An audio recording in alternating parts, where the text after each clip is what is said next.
മീനങ്ങാടി സ്കൂളിൽ അതിഥികളായി തേനീച്ചകൾ. പഠനം മുടങ്ങുമെന്ന ആശങ്കയിൽ സ്കൂൾ അധികൃതർ.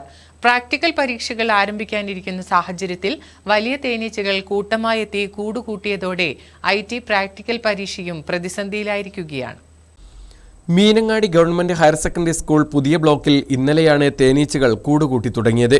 സ്കൂൾ അധികൃതർ അറിയിച്ചതിനെ തുടർന്ന് വൈകുന്നേരം ഫോറസ്റ്റ് ഉദ്യോഗസ്ഥർ സ്ഥലത്തെത്തി പുകച്ച് തേനീച്ചയെ പുറത്താക്കിയിരുന്നുവെങ്കിലും ഇന്ന് രാവിലെയോടെ വലിയ കൂട്ടമായി വീണ്ടും എത്തുകയായിരുന്നു. IT പ്രാക്ടിക്കൽ പരീക്ഷ നടത്തുന്ന ലാബിന് സമീപമാണ് തേനീച്ചകൾ കൂടുകൂട്ടിയിട്ടുള്ളത്.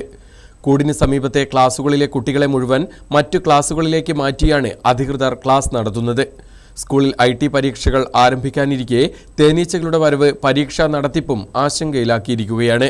ഇന്ന് ഫെബ്രുവരി 1 നമ്മുടെ പ്രാക്ടിക്കൽ പരീക്ഷ ഇൻസ്റ്റാളേഷനും അതുപോലെ പരീക്ഷ ആരംഭിക്കേണ്ട ദിവസമാണ്. പക്ഷേ IT ലാബിൻ്റെ മുമ്പിൽ തന്നെ വലിയൊരു തേനീച്ച കൂടുകൂട്ടി. ഇന്നലെ ഉച്ചയാണ് വന്നത്. അപ്പോൾ ഫോറസ്റ്റുകാർ വിവരം അറിയിക്കുകയും അവർ രാത്രി വന്ന് ഇതിനെ തുറക്കുകയും ചെയ്തു. പക്ഷേ രാവിലെ ആയപ്പോഴേക്കും പിന്നെയും വന്ന് കൂടിയിട്ടുണ്ട്. ഒരു അപകടകരമായൊരു സാഹചര്യമാണ്. അപ്പോൾ കുട്ടികളുടെ പരീക്ഷ ഒരു ബുദ്ധിമുട്ടിലാകും. അതുപോലെ ഈ ബിൽഡിങ്ങിൽ ന്യൂ ബ്ലോക്കിൽ ക്ലാസ് നടത്താനുള്ളൊരു പ്രതിസന്ധി നേരിടുന്നുണ്ട്. ഈ വർഷം 3ാം തവണയാണ് തേനീച്ചകൾ സ്കൂൾ കെട്ടിടം താവളമാക്കുന്നത്. ഇത് പഠനത്തിന് വലിയ പ്രതിസന്ധി സൃഷ്ടിക്കുന്നതായി അധ്യാപകർ പറഞ്ഞു.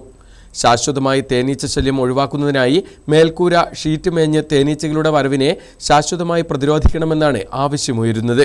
കൂടാതെ കൂട് കൂട്ടിയ തേനീച്ചകളെ അടിയന്തരമായി മാറ്റുന്നതിനുള്ള നടപടികൾ ഉണ്ടാവണമെന്നാണ് ആവശ്യമുയരുന്നത്. News bureau, Meenangadi.